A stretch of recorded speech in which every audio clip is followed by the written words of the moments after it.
So I think that this is the biggest opportunity that nobody is talking about. And this is going to get very personal for me.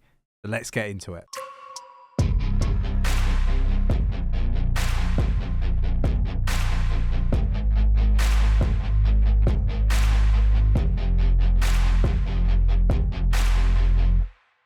So look, bit of a different video today. This is a video where I open up a little bit about myself and some of the things I've been going through this year, 2024.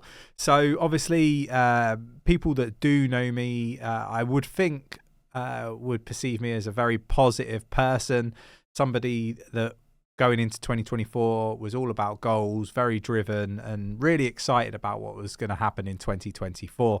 Now, I had a bit of a health scare on the 7th of January, rushed into A&E in a lot of pain, had a number of different tests and, bear with me, I'm not looking for sympathy, but there is kind of a reason why I'm explaining this. So weeks have passed, I had a number of tests, so I had like CT scan, blood works done.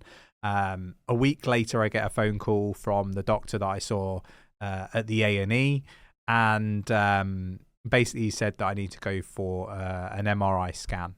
So I've gone for the MRI scan and, waiting on results. Now, although I'm not in as much pain as I was on the 7th of January, I'm still feeling very uncomfortable, down my obliques, and I won't get into what it is that's actually wrong with me, but it does mean off the back of having the MRI, obviously the issue has been found, and I now need to have major surgery done to remove an organ, basically. So, pretty crazy turn of events. Somebody that would, I would say I'm very healthy, or was very healthy up until the start of this year, and it was a real surprise to me. And I've gone from being very unhealthy, like 22 stone plus, down to I think I'm 15 stone 5 today as we record this video. And look, there has been nothing but stress and aggro trying to organise the surgery. Obviously, if I went through the NHS, which is publicly funded by the taxpayer, me and everybody else that pays tax here in the UK, then it'd be months away before I get this operation. So I'm going private, and the first hurdle was really, and this is the whole point of this video really, the first hurdle at least, was I needed to get the information from the hospital, A&E, to the surgeon so they can obviously green light the surgery. And I thought that would be really, really simple. The surgeon told me to go to my GP. I went to the GP office and they're like, oh, right, we've got this, but we haven't got that. You need to go to the hospital. I got bits from the GP, went to the hospital. They're like, oh, you need to put a SARS in. We can't just hand over the information. It's been an absolute pain in the arse trying to get what is my own data, really. And it should be much simpler than this. The hospital told me to fill in a form online and email it. And I'm still waiting today, right? And there's a chance that I will lose the surgery slot, which I had provisionally scoped out for the 21st of February.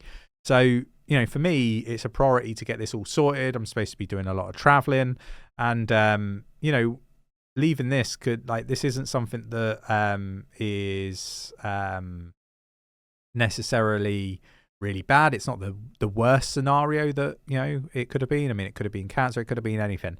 And it could have been a whole lot worse. So, I'm not looking for sympathy in this video. I'm just kind of trying to explain and set the scene for this sector that I think is going to blossom just through the troubles I've personally experienced over the last month or so. So, filled in the form, sent that off. Still haven't got the documents. If I didn't get the documents the surgeon wanted by today, the day that this video is going out, recorded, then in a nutshell, I would lose the 21st operation surgery date. So that for me just is not something I can do. If I was to leave this, the outcome could be that I get more infections. It could be, like a whole load of things. It's all kind of linked to my liver. But in essence, it could actually kill me, right? Like, something could happen with, everything that's going on in my body. I could die if I don't get this surgery done, right? There's a risk of it. It's not the biggest risk, but it is there. And it's definitely opened my eyes to a real big problem, and that is data in the medical sector. And this isn't a sector that, I haven't already talked about. I've talked about this and I've kind of highlighted it, but actually first-hand experience has been horrendous. Like, people in the Discord will know that yesterday I was a bit out of sorts, a bit grumpy, a bit, I think at one stage, people were winding me up a little bit, and normally it's like a water off a duck's back, but I was very much like in the comments saying, I'm just not in the mood to take any crap today because of all this stuff, all this stress of trying to get this sorted. And thankfully, I've got it sorted. I've got the paperwork, which didn't even come from the hospital. I did manage to eventually get it from the doctor, the GP. Like, I don't know how they didn't have it one day, had it the next. I think, breakdown in communication from their part. But I've got it. I've got the operation. All that stuff is fine. But what I would say is this sector is one that I think is going to blossom, and it's going to blossom because it's going to remove a lot of these pain points. It's our data. We should be able to access it. So I think that's really important. So that's the end of me being really, like, making this video really personal. But I kind of wanted people to understand, right, that there are some real issues within the medical sector. So introducing blockchain, immutable ledgers and stuff like that, I think it's going to be a fantastic opportunity. That with a privacy layer.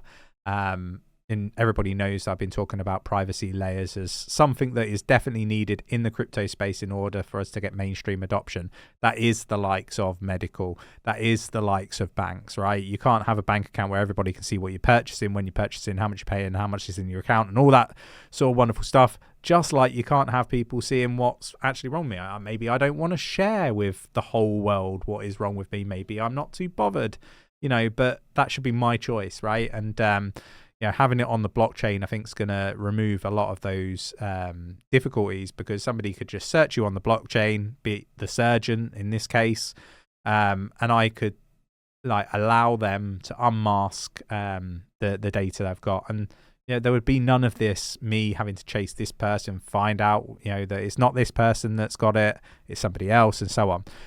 But just to give you a bit of an idea, by 2030, we're expected for the medical market to cross the $36.53 billion mark. And this just gives you a little bit of an idea of how big this market is. So I'm going to pick out 5 altcoins in the medical area or sector that I think people should be looking at. Now, I am personally aware that there are some that aren't live yet that are going to be coming to fruition and going live very soon, I would imagine. And I am going to be investing in some of those projects. So subscribe, tap that bell, and I will flag it up 100x gem altcoin or something along those lines, and you won't miss it, because you are not going to want to miss the project that I'm going to be an early investor in. That's for sure. But let's get into the projects, right? We've got MediBlock. Again, own your health data. It's rightfully yours. And this is a conversation that I had with, the receptionist at the A&E. When they told me I couldn't have this data, I was like, well, it's mine. It's about me. And I have a right to it, bearing in mind I'm a taxpayer, and I also paid for everything alongside all the rest of the taxpayers. I should have access to it, and it shouldn't be jumping through hoops. So I think this one, anything with medical data, I think it's going to do really, really well. It's currently down 0.95% in the last 24 hours. It's 0.010077. Again, I think that this is still really, really early, super high risk. But I really wanted to give the context behind my rationale to why I think that this is going to be a really, really big sector. And it's become more personal because of what I've experienced, right? Just to be clear. Another project here, 𝗕𝗘𝗪𝗪, I think that's how you pronounce it, where healthcare meets future. Again, just a really nice, interesting project. The first healthcare metaverse experience. Data exchange, safe, fast, and transparent. Again, I think people should be looking at these projects. This is currently down 6.35% in the past 24 hours at 0.01064. Look, these projects at the moment, they don't feel sexy, but like go through what I've just experienced and the stress of it. And you might think very, very differently about the medical sector and, where it's going to head when it comes to blockchain technology. I think it's just a natural transition for healthcare to be on the blockchain. I really do. And you can let me know your thoughts and opinions in the comments below. Solve, again, another project that I've talked about before. I think it's really good. I'm not going to get into the full details, but the blockchain platform for digital health networks, again, one to definitely dig into. Down 0.80% at the time of recording at 0.0212. Again, definitely one to look at. Another favorite of mine is 𝗕𝗘𝗪𝗪𝗧𝗧. Really do like this. This one's all about longevity. It's a fantastic project. Definitely go and learn and read up about it. No FOMOing into these projects, but I do think that it's a project that people should spend an awful lot of time looking at. It might not be something that you're keen on like before you read up on it, but once you read up on it, if I can get my words out, I think you'll be all over it. It's currently up 0.90% at the time of recording, and stands at 0.02081. Again, I can't talk today. And then the final one I want to talk about is Plum. Again, I think that this is going to do really well. Complete health challenges like steps, hydration, meditation, sleep, and more, and get rewarded. I think these sorts of things are going to do well. Kind of a mixture of the play to earn, gaming, but also healthcare. So again, another really interesting project that I think will do well. It's down 4.03% at the time of recording at 0.01372. Those are the projects that I've selected. I think this is a market or a sector that's going to blossom. I don't know whether it'll blossom this bull market. Maybe that's just too soon. But definitely come the next bull market. This one, I think, is going to be a sector that is very different. So these projects are, I think they're going to do well in the short term. They're definitely going to do well in the long term if they can survive. But there will be new projects coming up in this sector that people really need to be paying attention to. So yeah, look, maybe this is a bit like when we called out AI back in 2020. I might be really, really early for this. But people, in my opinion, should be reading up to see whether it resonates with them and whether they should be positioning up ready for the following bull run. Let me know your thoughts and your opinions, and let me know if there's any medical projects in the crypto space that you think should have met this or made this list and I didn't pick out. Thanks for watching. Take care, and I'll catch you in the next one.